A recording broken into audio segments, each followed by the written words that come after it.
a number of years.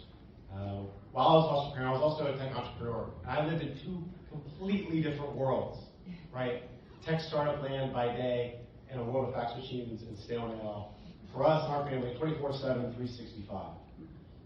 And I can tell you, some of you all might be wondering, what's the connection between child welfare and trafficking? We talked about how there's so much trafficking that happens at hotels. Who are the actual trafficking victims?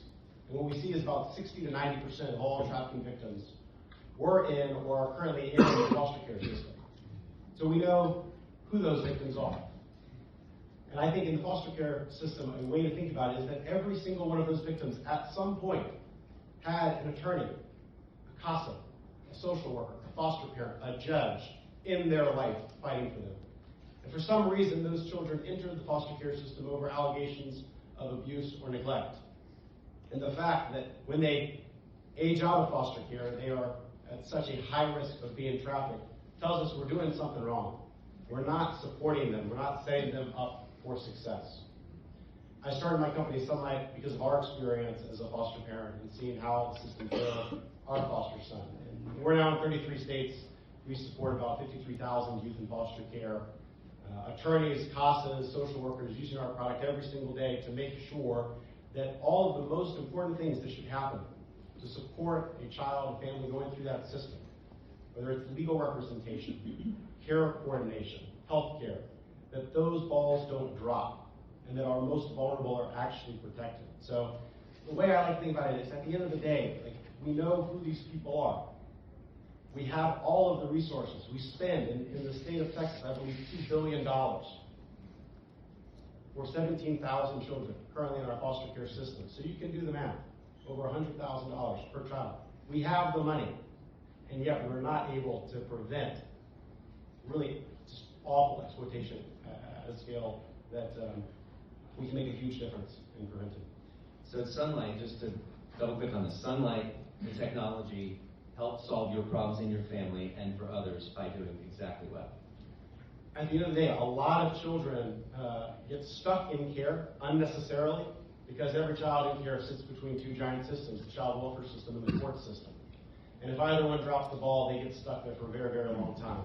Our technology makes sure that we reduce the time kids are in care. We reduce the number of kids going into the system by making sure that they've got high quality legal representation, high quality advocacy, that we make sure that people know when their court dates are and that they show up, so we're not kicking the can down the line 3 to 6 months. Every night that kids in care is an important night.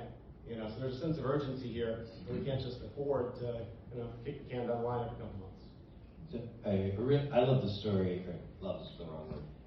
Your foster care son was in the system for 7 years, but he should have been in the system for 7 days, and you fixed that system. What would have made that work, right? Yeah, in the case of our foster son, we were his fourth home after a year. He lived with us for about 3 years. And his social worker told us that his mom was bad, his dad was unknown, and he had no family. About a year later, we found out none of that was true. His mom, a trafficking victim in her own life. His dad, known but never contacted. Texas has a first state to pass family Miranda law to support the rights of parents. His father never even told him he had a son, let alone a son in foster care. And what's worse, he had about a dozen family members 30 minutes away from our home and the home of the county child welfare office, including his grandma, who's a pastor of a church 10 minutes down the road. So when I say he could have been in foster care for 7 days, I could have walked to that church and grabbed grandma, walked her back, and said, "Hey, we've got a grandma who wants to raise her grandson." Instead, they spent probably $1 million. And that's not nearly the real cost here. Our foster son missed 7 birthdays, 7 Christmases, right? And that's the true cost. You don't get those days back. And if we can actually do the work well, we can keep those kids from entering into that system and then being further exploited.